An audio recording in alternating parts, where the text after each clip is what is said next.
Hey guys, welcome back. So today I'm going to be showing you this look right here. This is my go-to flawless face when I want to do a natural men's makeup. So keep on watching to see how I do it. For a base, we're going to start off with two foundations from the Maybelline Fit Me line, then the color 240 and 210.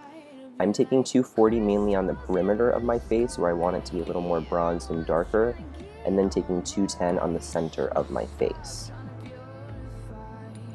This step will help you with your contouring and highlighting. It kind of almost helps you skip a few steps. You don't need to sit there and apply as much concealer or as much contour powder because you kind of did it in the beginning with your foundation.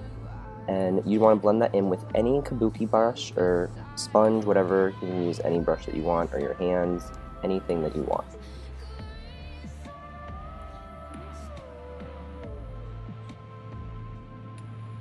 And I'm sorry guys about the sound in this video. I am not using my snowball today. I'll use it for my next video, so I apologize if it's a little grainy sounding, so please bear with me. Here you just want to make sure you're going over your ears and your neck just so everything blends together and you don't have any harsh lines.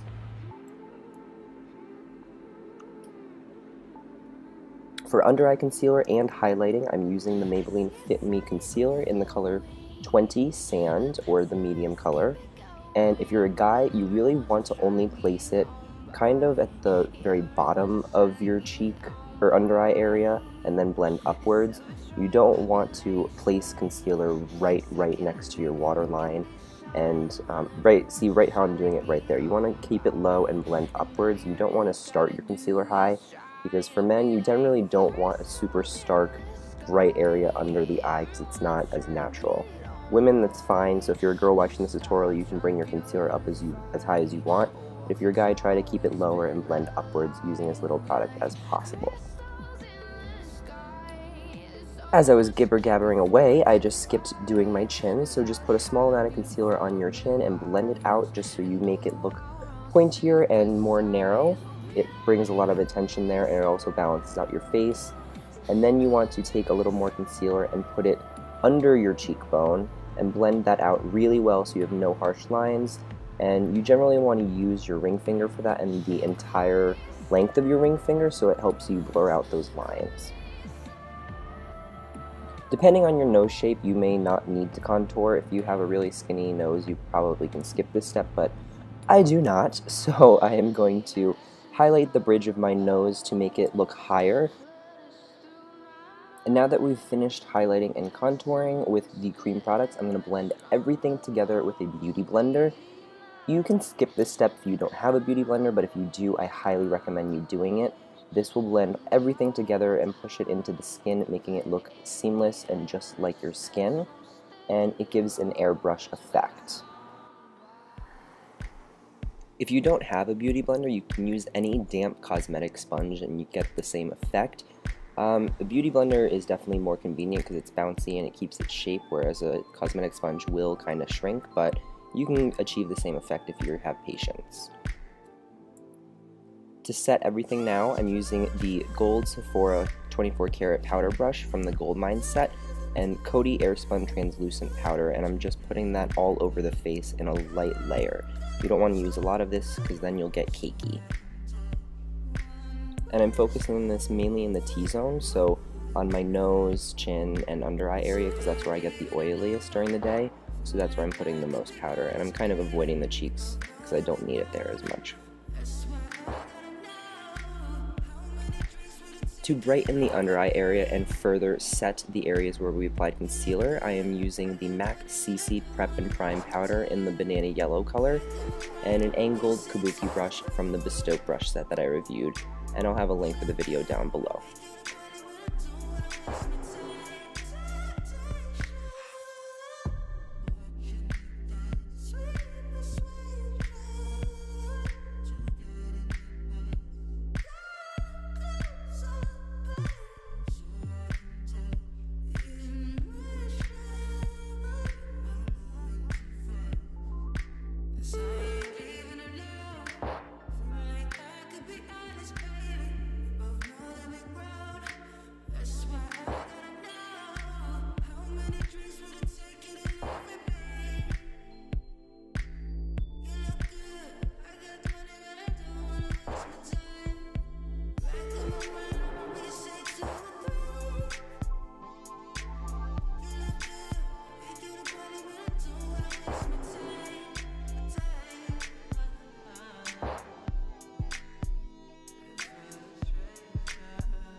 To highlight, I am taking Luminous Light, one of the Hourglass's ambient lighting powders, and I'm just putting that on the chin, forehead, and my nose. I completely forgot the anatomy of my face for a second.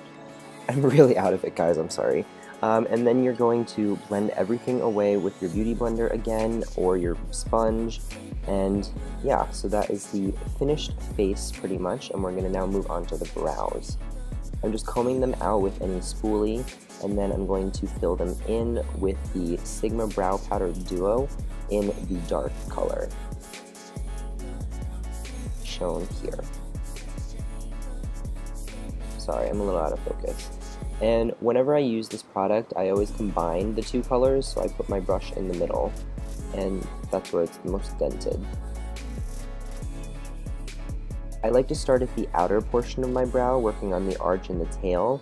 You want the inner parts of your brow to be the most, not sparse, but you don't want them to be as dark as the rest of your face, because that doesn't look very natural, if you're going for a natural look. If you want a very defined harsh brow, then yes, you want to fill in the little, that portion that I'm filling in now much harsher than I'm doing, and you probably won't even want to brush it out if you want harsh brows, but for an everyday natural look, you want to keep the inner corners of your brows very light-handed and not too defined.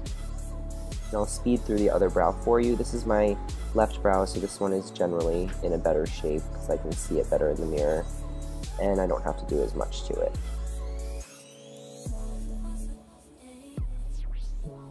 And an optional step that I didn't show here was to set your brows. You don't have to do that, but if you want to, if you know you're going to be doing a lot during the day, you can set them with any clear brow gel.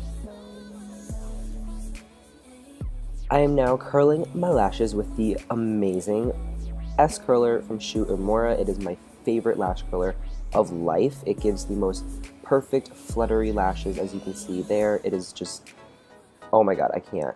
I love that curler. I don't know what I did without it. My lashes have been so great since I've had it. So great. Good adjective. Now I'm taking the Bare Minerals Flawless Definition. Oh my god, guys. Okay.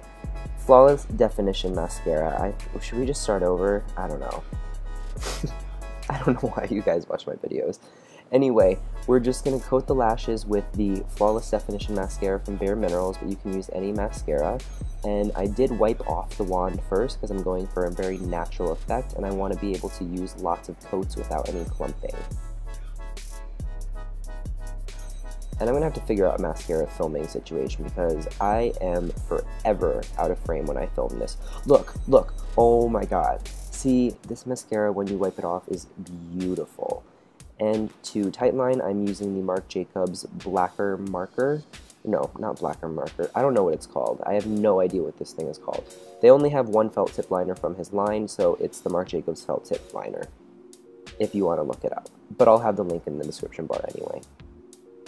And I'm just hitting the inner rim and then moving all the way out to the outer corner, and that just defines the lash line. It makes your eyes look very sultry, sexy, and very put together.